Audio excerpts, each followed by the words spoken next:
안녕하세요. 네, 권준형 형제입니다. 오늘 근로자의 날이어서 쉬신 분들도 계시고 또 그렇지 못한 분들도 계신데요. 저는 이제 말씀 준비로 하루를 보냈습니다. 오늘 본문은 요한복음 15장 말씀입니다.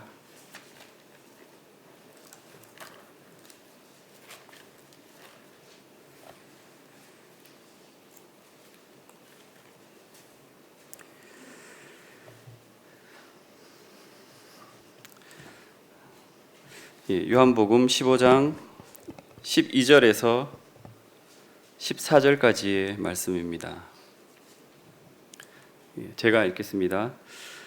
내 계명은 곧 내가 너희를 사랑한 것 같이 너희도 서로 사랑하라 하는 이것이니라. 사람이 친구를 위하여 자기 목숨을 버리면 이보다 더 큰 사랑이 없나니 너희는 내가 명하는 대로 행하면 곧 나의 친구라. 오늘 말씀의 제목은 친구의 사랑이라는 제목입니다. 특별히 다윗의 친구들을 통해서 그 친구들의 또 우정, 사랑을 이렇게 살펴보면서 저희들은 그들과 같은 자신의 목숨까지도 내어줄 수 있는 사랑을 할 수 있는지 생각해보고 또 어떻게 하면 그렇게 친구를 위하여서 목숨을 내어줄 수 있을지 말씀을 통해서 교훈받기를 원합니다. 이 말씀을 묵상하게 됐던 것은 이제 사무엘상 말씀을 큐티를 하면서 다윗의 생애 가운데 특별히 요나단이라는 친구가 나온대요. 그는 이제 다윗의 원수였던 사울 왕의 아들이었고 다윗보다는 나이가 많은 형이었습니다. 그가 다윗을 사랑하기를 참 자기 목숨보다도 더 사랑했다는 그런 말씀 속에서 참 이 친구의 사랑이라는 것이 어떤 것인가 묵상하면서 말씀을 준비하게 되었습니다.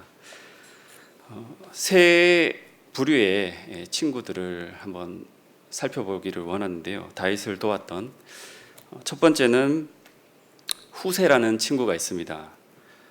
특별히 그는 배신자 역할을 하면서 다윗을 배신한 친구로 이렇게 자기를 나타내면서 다윗을 도왔던 그런 친구인데요.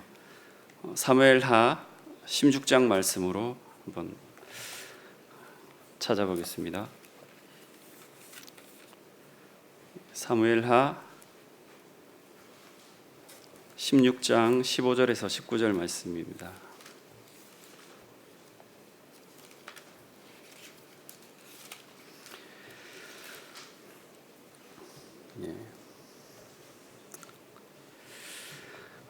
이 상황은 이제 압살롬이 아버지를 배신해서 반역을 해서 왕권을 차지하고 이제 다윗이 그 아들을 피해서 이게 도망가게 됐던 이제 사건에서 나오는 이야기입니다. 사무엘하 16장 15절에서 19절. 압살롬과 모든 이스라엘 백성들이 예루살렘에 이르고 아히도벨도 그와 함께 이른지라. 다윗의 친구 아렉 사람 후세가 압살롬에게 나갈 때 그에게 말하기를 왕이여 만세, 왕이여 만세하니 압살롬이 후세에게 이르되 이것이 너가 친구를 후대하는 것이냐? 내가 어찌하여 내 친구와 함께 가지 아니하였느냐 하니 후세가 압살롬에게 이르되 그렇지 아니하나이다. 내가 여호와와 이 백성 모든 이스라엘의 택한 자에게 속하여 그와 함께 있을 것이니이다. 또 내가 이제 누구를 섬기리이까? 그의 아들이 아니니까 내가 전에 왕의 아버지를 섬긴 것 같이 왕을 섬기리이다 하니라. 다윗의 친구 후세가 지금 다윗과 함께 도망가지 않고 예루살렘 성에 남아서 이제 압살롬이 그 왕권을 차지하게 됐을 때 내가 이제는 전에 아버지를 그렇게 섬겼던 것처럼 이제는 당신을 섬기겠다고 왕의 만세를까지 부르는 그러한 너무나 이렇게 상반된 반역자의 모습을 취하면서 지금 압살롬을 자기가 돕겠다고 이렇게 하는 모습을 볼 수 있습니다. 그가 이후에는 압살롬이 이제 그 다윗을 공격하기 위해서 이제 전략을 펴게 될 때 이 후세가 적극적으로 자기가 가진 이제 계략을 얘기하면서 다윗을 어떻게 하면 사로잡아서 죽일 수 있을지 그런 것을 이제 17장에서 보면 나타나 있는데요. 그러나 이러한 상황은 사실 다윗이 이 압살롬이 자기를 이제 반역해서 쳐들어온다는 얘기를 들었을 때 다윗이 후세와 서로 모의를 했던 상황입니다. 그 말씀이 사무엘하 15장 32절에 나타나 있는데요. 15장 32절에 다윗이 도망가면서 이렇게 이야기되는 부분입니다. 다윗이 하나님을 경배하는 마루턱에 이를 때 아렉 사람 후세가 옷을 찢고 흙을 머리에 덮어쓰고 다윗을 맞으러 온지라. 다윗이 그에게 이르되 내가 만일 나와 함께 나아가면 내게 누를 끼치리라. 그러나 내가 만일 성읍으로 돌아가서 압살롬에게 말하기를 왕이여 내가 왕의 종이니이다. 전에는 내가 왕의 아버지의 종이었더니 이제는 내가 왕의 종이니이다 하면 너가 나를 위하여 아히도벨의 모략을 패하게 하리라. 사독과 아비아달 두 제사장이 너와 함께 거기 있지 아니하냐.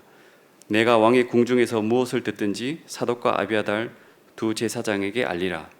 그들의 두 아들 곧 사독의 아히마아스와 아비아달의 요나단이 그들과 함께 거기 있나니 너희가 듣는 모든 것을 그들 편에 내게 소식을 알릴지니라 하는지라.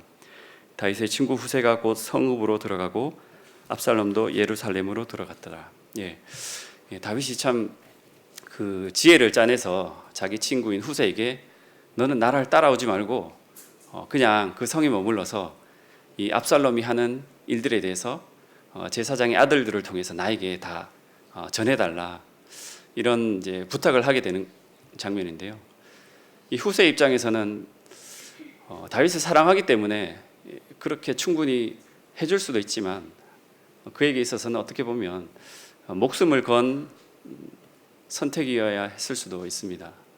압살롬이 당연히 당신은 나의 아버지를 도왔기 때문에 나는 당신을 제거할 수밖에 없다 이런 생각을 가졌다면 후세는 아마 압살롬의 손에 의해서 목숨을 잃었을 수도 있지만 압살롬은 다윗을 돕기 위해서 자기의 안위를 생각하지 아니하고 압살롬에게 함께 있어서 다윗을 생명을 구하는 데 도움을 줬습니다. 그래서 역대상 27장 33절에 보면 그 후세에 대한 이제 평가가 나오게 되는데요.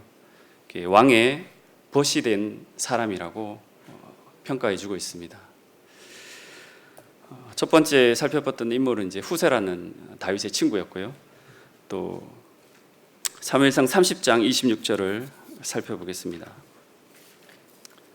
사무엘상 30장 26절에서 31절까지의 말씀입니다.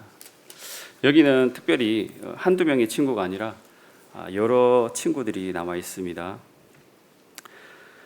제가 읽겠습니다. 다윗이 시글락에 이르러 전리품을 그의 친구 유다 장로들에게 보내어 이르되 보라 여호와의 원수에게서 탈취한 것을 너희에게 선사하노라 하고 베델에 있는 자와 남방 라못에 있는 자와 얏딜에 있는 자와 아로엘에 있는 자와 신못에 있는 자와 에스드모아에 있는 자와 라갈에 있는 자와 여라무엘의 사람의 성읍들에 있는 자와 겐 사람의 성읍들에 있는 자와 홀마에 있는 자와 고라산에 있는 자와 아닥에 있는 자와 헤브론에 있는 자에게와 다윗과 그의 사람들이 왕래하던 모든 것에 보내었더라.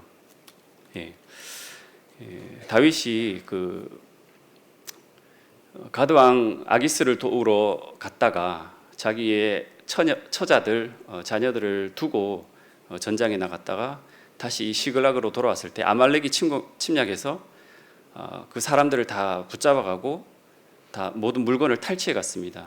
그래서 다윗이 하나님께 여쭈어서 용기를 얻고 쫓아가서 아말렉을 물리치고 그 전리품을 다 이제 다시 도로 찾아서 왔는데요. 그 물건들 중에는 이 기존의 다윗과 함께했던 사람들의 물건뿐만 아니라 이 아말렉이 블레셋에서도 전쟁을 통해서 전리품을 취했기 때문에 더 많은 이제 재물들이 물품들이 있었습니다. 그래서 이 다윗이 그 전리품들을 가지고 자기들만 소유하는 것이 아니라 자기가 사울을 피해서 쫓아다닐 때 자기를 도와주었던 유대 장로들, 특별히 오늘 26절에 보면 그들이 다윗의 친구라고 되어 있습니다. 친구 유다 장로들에게 그 지역마다 다 보내가지고 이게 이 물건들은 내가 아말렉에서 취한 전리품이다 하면서 선물로 보내주게 되는데요.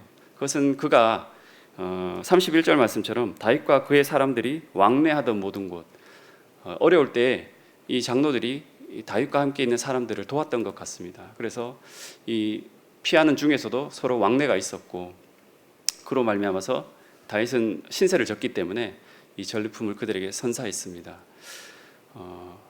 그 장로들 역시도 사울이 그 당시에는 이제 왕이었기 때문에 이러한 사실이 사울의 귀에 들어간다면 자기의 안위가 어떻게 될지 모르는 그런 위경에 처할 수도 있었지만 그것을 무릅쓰고 이 유다 장로들도 사울에게 적극적으로 도왔었고요. 다윗을 도왔고요. 다윗은 특별히 자기가 이렇게 블레셋 지방에 지금 와 있지만 나는 그래도 유다 우리 민족의 편이고 이스라엘 백성들을 위해서 내가 아말렉을 물리치고 그러한 하나님의 백성으로서의 나의 신분을 잊지 않고 있다는 것을 조국을 사랑하는 그런 마음을 그 유대 장로들에게 친구들에게 표하기 위해서 이것을 선사했다고 생각됩니다.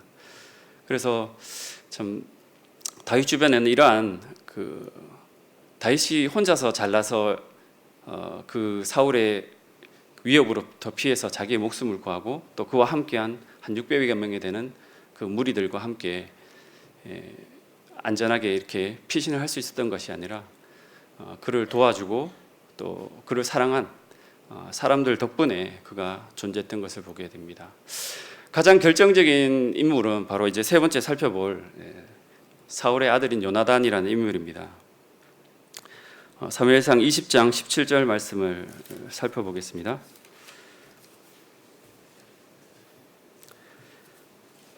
사무엘상 20장 17절 사무엘상 20장 17절 다윗에 대한 요나단의 사랑이 그를 다시 맹세하게 하였으니 이는 자기 생명을 사랑한 같이 그를 사랑함이었더라.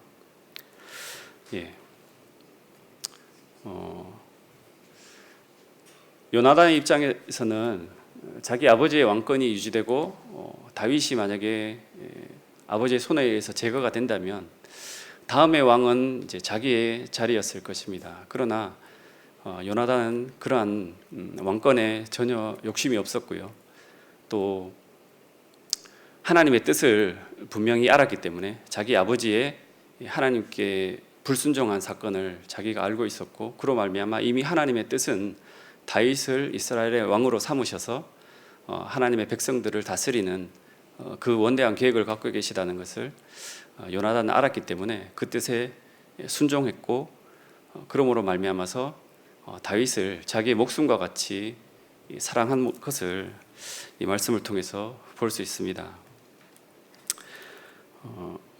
또 사무엘하 1장 26절에 보면 다윗이 이 요나단이 그의 아버지 사울과 함께 죽고 난 다음에 그 죽음을 슬퍼하면서 이제 슬픈 노래를 지어서 부르게 되는데요.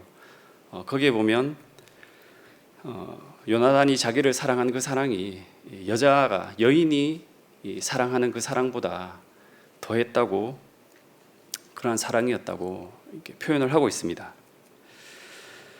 하지만 이 요나단에 대한 평가는 정말 다윗을 사랑했던 사람으로 저희들이 잘 기억하고 있지만 또 한편으로 어떤 이제 성경을 분별하시는 분들은 그가 다윗과는 함께 할 수가 없었다. 그 함께하는 것을 선택하지는 않았다고 이 요나단의 한계를 또 평가하는 분들도 계십니다. 정말 그가 다윗을 하나님께서 왕으로 세우시고 그를 통해서 자기의 민족들을 다스린다는 것을 이렇게 확신하고 했었다면 왜 자기를 다윗과 함께하면서 그를 돕고 마지막까지 함께하는 것을 선택하지 않고 결정적인 마지막 순간에서는 다윗은 다윗대로 돌려보내버리고 자기는 결국 아버지의 수하로, 그러니까 사울 왕의 밑에 가서 아버지와 함께 하는 것을 선택하는 부분들을 보면서 이 요나단의 어떤 한계라고 할까요? 그가 다윗을 그토록 사랑했지만 그와는 마지막까지 함께 할 수 없었던, 그렇기 때문에 그의 인생의 결말이 그의 아버지와 함께 길보아 전투에서 비참하게, 물론 그의 용맹과 또 하나님을 믿고 의지하는 그런 부분들은 참 대단했지만 그의 다윗을 선택하지 않고 결국은 아버지와 함께 했던 부분에 있어서는 좀 부정적이고 그의 한계였다고 분별하시는 분들도 있습니다. 어찌하였든 다윗은 이러한 후세라든가 유다 장로들이라든가 또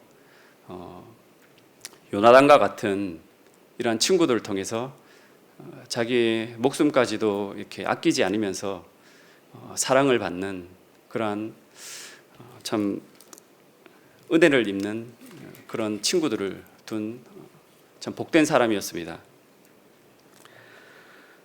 이러한 그 친구들의 헌신된 사랑을 이렇게 생각하게 될 때 제 마음 가운데 주님의 말씀이 생각이 났습니다. 오늘 처음 읽었던 본문의 말씀인 요한복음 15장의 말씀인데요.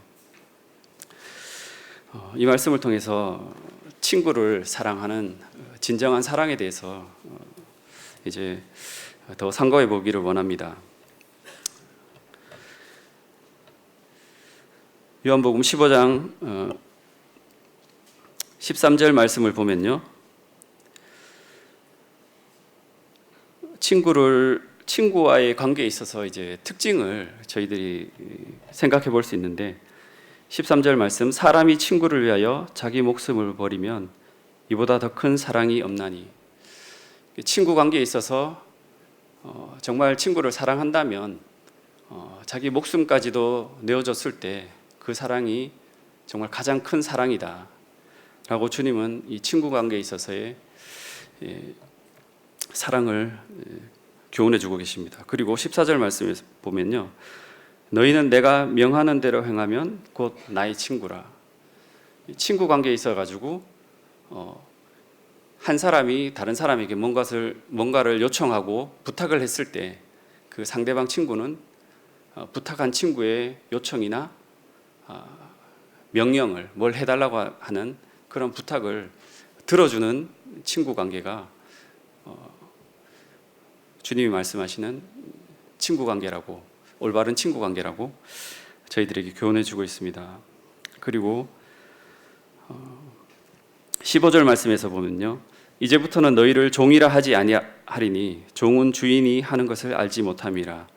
너희를 친구라 하였노니 내가 내 아버지께 들은 것을 다 너희에게 알게 하였음이라. 마지막으로 친구 관계에서는 비밀이 없다.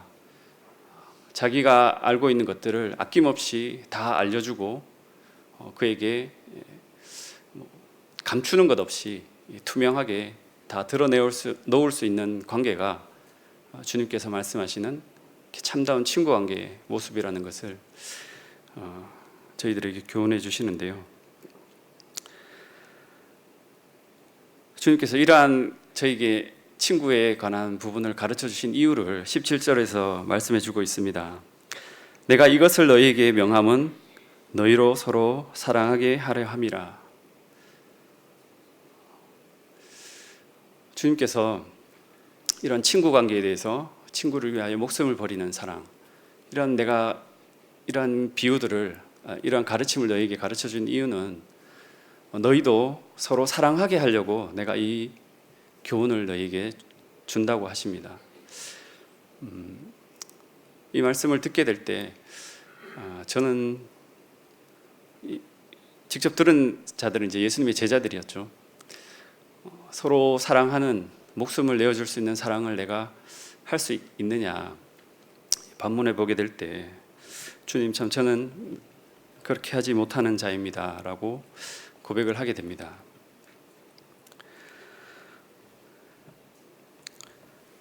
이 말씀을 제가 모임으로 되어진 한 1999년에 수지교회가 그 당시에 있었는데요. 그 성도 집회에 참석했을 때 외국에서 오신 형제님께서 성도 집회 말씀하시면서 예수님께서 우리를 친구로 삼아 주셨다. 하지만 우리는 예수님을 친구라 부르지 않는다라고 메시지를 전하시더라고요. 참 그 분별이 좀 지금까지도 이제 기억에 남는 것은 주님께서 그처럼 우리를 존귀하게 여기시고 주님과 이런 비밀들도 나누고 또 목숨을 내어줄 만큼 사랑하는 친구로 우리를 삼아 주셨을 때 그분은 우리를 그렇게 친근하게 친하게 참된 친구로 삼아 주실 수 있지만 저희들은 주님을 친구라 하지 않고 우리의 주님이라고 그렇게 주님을 대해야 된다는 그 분별에서 참 이 모임의 성경 말씀을 이렇게 읽고 해석하고 그 뜻을 분별하는 분별이 참 너무나 놀랍고 귀하구나라는 그런 교훈을 받았던 감동을 받았던 적이 있습니다. 친구에 대한 이제 사랑을 생각하면서 제 간증을 좀 드리기 원합니다. 지난 3월 7일에 친구로부터 아침 8시 43분 핸드폰을 보니까 8시 43분에 전화가 왔더라고요. 전라도 정읍에 있는 그 회사의 일로 인해 가지고 타 지역에 가 있는 이제 그 친구인데 전화가 와서 그 고향 안동에 있는 친구 이제 박수광이라는 친구가 죽었다고 이제 연락을 받아서 급하게 저한테도 이제 연락을 한다고 전화가 왔습니다.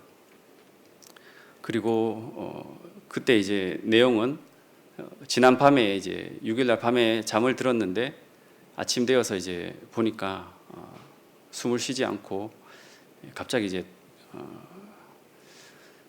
죽어가지고 경찰에 이제 뭐 부검을 해야 될지 그런 상황 가운데 있어서 뭐 장례가 어떻게 될지 아직 몰라서 먼저 전화부터 한다고 연락을 했더라고요. 그래서 이 세 친구가 이 세 명이 이제 고향에서 참 친했던 친구들인데 한 친구의 안동에 있는 고향 친구가 그렇게 죽게 되고 오후가 되어서 이제 뭐 부검을 그냥 하지 않고 그냥 과로사 이런 걸로 해서 오후 2시 16분경에 그 부고 문자가 이제 왔습니다. 참 제가 초등학교 3학년에 이제 그 안동 시내에 살다가 시골로 이사를 가게 됐는데요. 울산으로 치면 이제 울산 시내에 있다가 여기서 한 뭐 언양 가기 전에 한 뭐 구영리라든가 아니면 반천 정도 되는 이제 거리에 있는 이제 시골로 이사를 가게 된 겁니다. 그 친구가 집이 저희 집에서 한 옆에 한 2집 건너서 있었고요. 매일 뭐 학교 마치면 이제 저는 시내에 있는 학교였기 때문에 버스를 타고 이제 다시 시골로 집으로 와였어야 되고 그 친구는 시골 학교였기 때문에 바로 뭐 마치면 제가 이제 그 집에 귀가를 하면 뭐 늘 들로 산으로 뛰어다니면서 이렇게 함께 지냈던 친구인데 그 친구의 누나도 3명이었고 저도 누나가 3명이었고 너무 이렇게 뭐 이게 환경들이 비슷했고 마음이 너무나 잘 맞아서 친하게 그렇게 어린 시절을 보내며 성장했습니다. 그 주일학교와 또 학생회도 제가 인도를 해가지고 같이 교회를 이렇게 나왔었고요. 그 당시에 이제 시골 장로교회였는데 하지만 이제 뭐 가정 형편이라든가 또 아버지의 권유로 인해 가지고 친구가 이제 실업계 고등학교를 이제 진학하게 됐습니다. 그러면서 뭐 교회도 안 나오고 좀 이렇게 오토바이 타는 친구들 뭐 이렇게 폭주족하는 그런 친구들하고도 어울리고 해서 좀 방황을 하게 되었고요. 저도 이제 대학을 오면서 경기도 성남으로 올라왔기 때문에 그 이후에 이제 연락을 하지 못하고 지내다가 한 이제 95년부터 제가 성남에 올라왔으니까요. 한 2003년경쯤에 이게 갑자기 이제 전화가 왔습니다. 그때 하필 또 성남교에 있던 한 형제님이 완도로 청거를 가셔가지고 그 이제 이삿짐을 제 트럭에다 다 실어가지고 완도까지 이제 내려갔었던 찰나에 완도에서 그 전화를 받고 돈을 이제 좀 빌려달라 하더라고요. 대구에서 그 친구가 전자제품 대리점을 했는데, 그래가지고 뭐 그 당시에 이제 뭐 텔레뱅킹 이런 것도 없어가지고 해남에 있는 농협에 어디를 가가지고 이렇게 돈을 한 800만 원 정도 송금해줬습니다. 그 당시에 그 완도 모임의 윤병칠 형제님이신가 했던 형제님이셨는데, 그 상황을 말씀드리니까 이렇게 안 빌려주는 게 좋을 것 같은데 하시더라고요. 근데 하여튼 친구를 위해서 뭐 좀 도와달라 하니까 그냥 아낌없이 이렇게, 그 당시에는 뭐 총각이었고 그래서 이제 보내줬다가 한 1년 안 됐을 때 이제 갑자기 제가 그 서울에 있을 때 전화가 오더라고요. 저녁에 내가 이만저만 해가지고 지금 이제 부도가 될 상황인데 빨리 내려와가지고 뭐 좀 챙겨갈 거 있으면 빨리 하여튼 내려오라고 이렇게 했습니다. 그래가지고 부랴부랴 뭐 대구로 이렇게 내려와서 그 친구의 집에, 친구는 뭐 이렇게 이미 상황이 터져버려가지고 뭐 대금 못 맞고 해가지고 부도가 터지니까 이제 어디 뭐 은신을 한 상태고, 뭐 그 부인된 이제 재수 씨하고 또 아버지를 이제 연락을 했나 보더라고요. 그 아버지가 그 집에 와가지고 계시고, 그 세 사람이 이제 앉아 있는 상황에서 제 마음은 그랬습니다. 뭐 그 돈 내가 못 받더라도 친구가 예수님 믿고 또 구원받으면 뭐 나중에 뭐 갚아주면 다행이고, 또 안 갚으면 뭐 또 뭐 어쩔 수 없는 거고, 그 당시에는 하여튼 그 친구를 생각하는 마음, 어떻게든 이제 그 일들이 잘 해결되고 친구가 예수님을 믿었으면 하는 그런 이제 마음이었습니다. 그랬는데 이제 그 2004년 그 부도가 터지고 나서 한 2005년경에 제가 하필 또 그때 막 아버지와 함께 이렇게 재활용 사업을 하면서 한 200평 된 땅을 임대도 받고 거기다가 시설 투자를 해가지고 차량이 무게를 닿는 그 개근대라는 것도 설치하고, 이제 아파트에 재활용 찝는 그 집게차 있지 않습니까? 그 5톤 집게차도 구입을 해가지고 막 일을 이제 벌려 나갈 텐데, 이 또 물건이 있으면 이제 물건을 또 사야 되잖아요. 그런 이 돈이 계속 돌아가야 되는 상황에서 이게 돈을 못 받게 되니까 좀 마음이 이렇게 힘들어지더라고요. 그래서 결국엔 이제 그 사업장은 이제 접고 뭐 이제 다른 방법으로 그 사업을 하게 됐었는데, 그래서 그 친구를 위했던 그 마음이 이렇게 시간이 지나면서 참 한편으로는 배신감과 또 약간의 원망도 있었습니다. 그런데 참 주님께서 그 친구를 한 2006년도 경에 성남교회와 또 광주 모임에 이렇게 연결이 될 수 있는 기회를 주셨습니다. 그 친구가 그 상황을 이제 피해 가지고 경기도 성남으로 이렇게 올라오게 됐고요. 뭐 사전에 아무 연락도 없었고요. 근데 그 친구가 성남에 왔고, 성남에서 이제 일용직 그 인력 사무소에 갔다가 경기도 광주 모임에 형제님이 베란다 확장을 하는 그런 이제 철거 일을 하셨는데, 그 팀에 이제 같이 하게 돼 가지고 그 형제님을 만나서 같이 일을 하게 되는 그런 상황을 듣고, 주님께서 이 친구를 구원해 주시나 보다 해서 만나서 또 교회로 인도도 하고요. 근데 친구는 뭐 그 빚 문제 해결하고 또 빨리 하루하루 이렇게 일해 가지고 버는 돈으로 뭐 가족한테 보내주고, 그런 것에 이제 온갖 상황이 이제 묶여 있으니까 교회에 와도 뭐 말씀을 잘 듣지 못하고 결국 참석을 잘 안 하게 되더라고요. 결국에는 그 광주 모임의 형제님을 통해서 듣게 된 얘기는 자기하고 이제 돈 문제가 생겨가지고 그 친구가 뭐 좀 안 좋게 이렇게 헤어질 수밖에 없었다 얘기하시고, 또 그 일을 차후에 또 친구를 통해서 들었을 때는 또 친구의 입장에서 또 다른 뭐 이렇게 변론을 하는 부분들이 있더라고요. 그래서 참 어떻게 해야 될지 그런 모르는 상황에서 그냥 저도 너무 이렇게 뭐 복잡하고 해서 친구를 위해서 기도를 하진 못했었는데 2017년도 제가 이제 울산대 교육대학원 이제 과정을 하면서 교생 실습을 이제 안동으로 모교로 가게 됐었고, 그때 친구에게 연락을 해가지고 얼굴 좀 보자고 해서 만나게 됐습니다. 만나서 그래 뭐 한편으로는 그랬습니다. 제 마음속에는 아니 뭐 돈이야 뭐, 그래서 나중에 사실 이제 뭐 결혼할 때쯤 돼서 2008년쯤 돼가지고 한번 나눠 가지고 이제 받긴 다 받았었습니다. 그의 아버지가 한 300만 원 정도 갚아주시고 나머지 금액들 이렇게 해가지고 결혼할 때 이제 마지막으로 내가 이제 결혼하는데 돈이 없으니까 좀 갚아달라 이렇게 해가지고 예 받았는데요. 그래서 뭐 돈을 못 갚더라도 미안한 마음이 그랬겠죠. 전화 한 통이라도 해서 좀 미안하다, 뭐 사정이 이렇다, 뭐 나중에 꼭 갚을게, 그런 것이라도 있으면 그래도 마음이라도 열고 친구를 대할 수 있는데 아무런 이제 그런 반응도 없고 하다 보니까 저도 참 마음을 친구에게 이렇게 닫고 있었습니다. 그러다가 이제 2017년도에 교생 실습을 가서 친구를 만나서 그래 뭐 너 이제 그 당시에는 이제 형편이 친구도 풀려가지고 아버님이 그래도 그 이제 안동 그쪽 지역에서는, 고향 지역에서는 이제 뭐 조그마한 이제 건설 일들을 하시면서 포크레인지 장비를 하게 되니까 그 장비를 이제 아들한테 사줘가지고 친구가 이제 그 장비를 하면서 그래도 수입은 뭐 괜찮게 이렇게 벌고 있는 상황이더라고요. 그래서 뭐 그 이후에도 따로 이제 연락을 못 하고, 저도 이제 경북 봉화를 이제 출장을 가게 되면 늘 이제 안동을 지나치게 되는데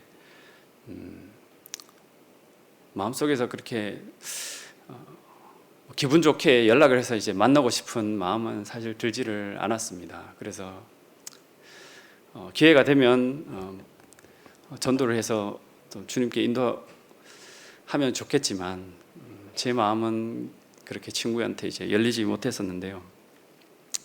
그러던 중에 이제 올 3월 7일에 그 친구의 죽음의 소식을 이렇게 문자로 접하게 되었고, 또 다음 날 밤에 이제 안동에 있는 그 장례식장을 방문해서 친구의 그 남은 유족들 또 인사드리고 장례식을 참석하고 이제 돌아오게 됐습니다. 친구가 이렇게 세상을 떠나니까 사람의 죽음 앞에는 그동안에 가졌던 이제 모든 뭐 감정이라든가 이런 것들이 참 그냥 뭐 무용지물이 되는 것 같더라고요. 아무 의미가 없는. 그래서 물론 죽고 나서도 그 사람을 평생토록 자기가 죽을 때까지 증오하고 미워하고 하는 사람도 물론 있겠지만 제가 주님께 교훈 받기로는 사람이 죽고 나니까 죽음 앞에서는 그동안의 어떤 나와 얽혀 있었던 부분들, 내가 풀지 못했던 부분들, 그런 것들이 참 아무 의미가 없다는 것을 교훈을 받게 되었습니다. 나는 친구를 위해서 나의 목숨을 내어줄 수 있을 만큼 사랑할 수 있는가? 이 질문을 저 자신에게 적용해 보게 될 때 해답을 찾게 되는 것은 요한복음 바로 앞에 있는 말씀입니다. 15장 1절에서 8절까지의 말씀입니다. 요한복음 15장 1절에서 8절까지의 말씀 제가 읽겠습니다. 나는 참 포도나무요 내 아버지는 농부라. 무릇 내게 붙어 있어 열매를 맺지 아니하는 가지는 아버지께서 그것을 제거해 버리시고 무릇 열매를 맺는 가지는 더 열매를 맺게 하려 하여 그것을 깨끗하게 하시느니라. 너희는 내가 일러준 말로 이미 깨끗하여졌으니 내 안에 거하라. 나도 너희 안에 거하리라. 가지가 포도나무에 붙어 있지 아니하면 스스로 열매를 맺을 수 없음 같이 너희도 내 안에 있지 아니하면 그러하리라. 나는 포도나무요 너희는 가지라. 그가 내 안에 내가 그 안에 거하면 사람이 열매를 많이 맺나니 나를 떠나서는 너희가 아무것도 할 수 없음이라. 사람이 내 안에 거하지 아니하면 가지처럼 밖에 버려져 마르나니 사람들이 그것을 모아다가 불에 던져 사르느니라. 너희가 내 안에 거하고 내 말이 너희 안에 거하면 무엇이든지 원하는 대로 구하라. 그리하면 이루리라. 너희가 열매를 많이 맺으면 내 아버지께서 영광을 받으실 것이요 너희는 내 제자가 되리라. 예. 친구를 위하여 목숨을 버릴 수 있는 사랑의 비결은 바로 주님 안에 거하는 것이라는 것을 말씀을 통해서 교훈받게 되었습니다.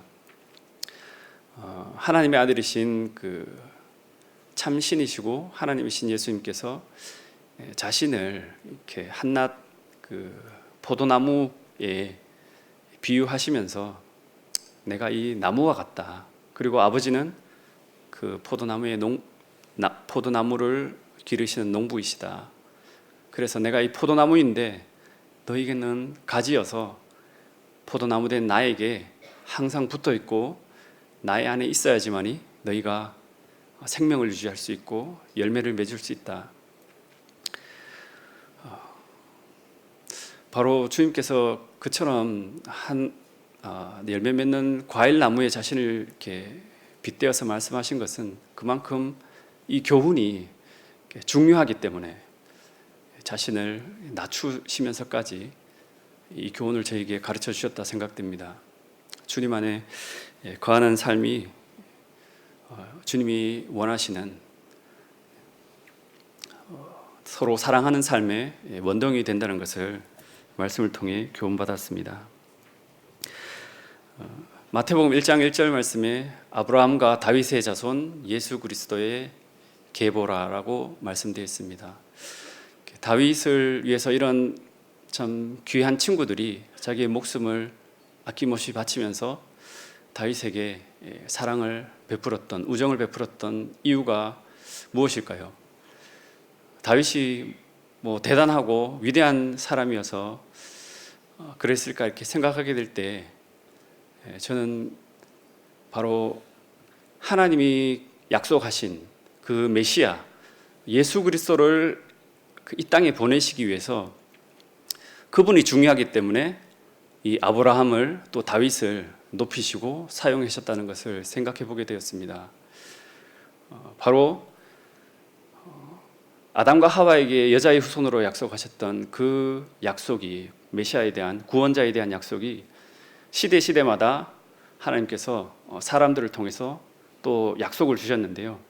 바로 다윗의 후손으로 온 인류를 구원할 하나님의 아들이신 예수 그리스도께서 오실 것이기 때문에 바로 예수님 때문에 다윗이 귀하고 그의 이름이 이 이스라엘 중에서 영광을 받는, 존경을 받는 그러한 원인임을 생각하게 될 때 저희들의 삶에 있어서도 가장 귀한 분은 바로 우리 주 예수 그리스도이심을 생각해 보게 됩니다.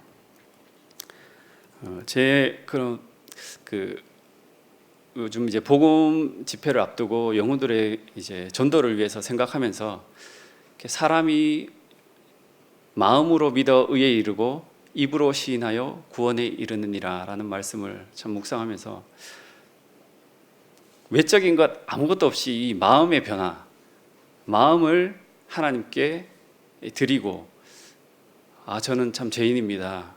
예수님이 저를 위해서 용서해 주신 그 십자가의 사랑을 마음으로 믿고 받아들입니다.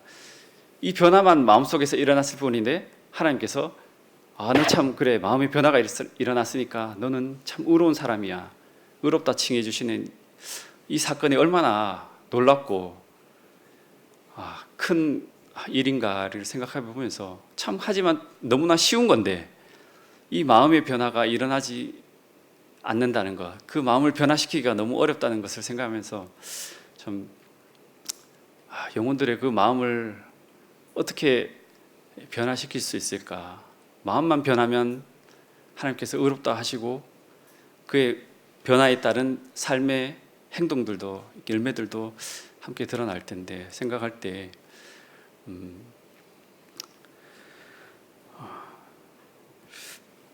저의 마음을 변화시켰던 이제 사건이 간증을 드리기 원하는데요. 작년 12월 18일에 경북 봉화에 있는 석포에 이제 출장을 가는 길에 극동방송에서 이제 어떤 배경음악으로 나오는 그 찬양 중에 찬송가 497장이 있습니다. 이번 이렇게 복음 집회를 왔던 새벽 기도회 때도 제가 그 말씀을 전할 때 선곡했던 곡인데요. 주 예수 넓은 사랑 그 크신 은혜를 이라는 찬양입니다. 그 찬송을 이제 부르면서 이제 운전을 하면서 가고 있었는데 예수님의 이 크신 사랑보다 더 중요한 것이 무엇이 있을까? 좀 그동안에 이제 모임에서 이제 전도부 관련해서 제 마음 가운데 이제 좀 이제 맺혔다기보다는 그냥 마음속에 이렇게 간직하고 있었던 좀 답답하고 좀 어려웠던 게 부분이 있었는데요. 그 일로 말미암아서 주님께서는 아니 주님의 이 큰 사랑을 누리고 전하는 일에 있어가지고 그 묶였던 그 일이 손발이 맞지 않았고 이런 일들이 뭐가 그렇게 중요하냐, 이 사랑보다 더 중요한 것이 무엇이 있느냐, 그런 말씀을 하실 때 거의 한 시간 가까이를 이렇게 눈물을 흘리면서 주님 죄송합니다, 주님의 사랑을 전하고 또 그 사랑을 베푸는 일에 있어서 열심을 내겠다라고 주님께 고백을 드렸습니다. 그래서 참 마음을 변화시키는 것이 물론 가장 좋은 방법은 하나님의 이 진리의 말씀을 통해서 성령님께서 역사하심으로 마음이 변화되는 것이 가장 어떻게 보면 그 모범적이라고 할까요? 모범적인 주님의 방법이시겠지만 주님은 다른 방법들로도 찬양 한 곡을 통해서도 또 성도님들의 어떤 따뜻한 말 한마디, 섬김, 또 문자로 보내는 그런 말씀들, 또 안부의 문자들, 이런 것 하나로도 저희들의 마음을 변화시키셔서 그동안에 갖고 있었던 얽매이고 또 무거운 짐이 되고 부담이 됐던 것들을 떨쳐버리시고 한 마음 한 뜻이 될 수 있도록, 마음을 하나게 하실 수 있도록 충분히 하실 수 있다고 저는 믿습니다. 그래서 주님께서 저희 교회를 통해서 영광을 받으시고 특별히 이 복음 집회를 앞두고 영혼들을 위해서 기도하며 또 앞으로 올 연말까지 새로운 건물을 건축하는 일에 있어서 정말 성령님께서 저희 성도님들의 모든 마음을 하나가 되게 해주셔서 한 마음 한 뜻이 되게 하신다면 두려울 것이 없고 또 능치 못할 일이 없을 것이라 생각됩니다. 마지막으로 오늘 15장 요한복음 15장 1절에서 이후에 나왔던 포도나무의 비유에 대한 말씀을 바탕으로 만들어진 이제 찬양이 있는데요. 사실은 이제 지난 그 간절고 소풍 때 이 찬송으로 함께 레크레이션을 하기를 원했던 곡인데 예수는 참 포도나무라는 곡입니다. 악보 좀 띄워주시고 반주해 주시면 아시는 분들 함께 찬양했으면 좋겠습니다. 찬양하고 말씀 마치도록 하겠습니다.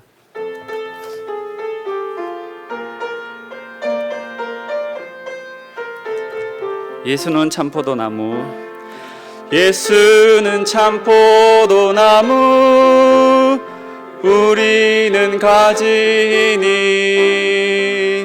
성령의 열매 맺고자 주님 안에 주 안에 살리라, 주 안에 살리라, 주 안에 살리라.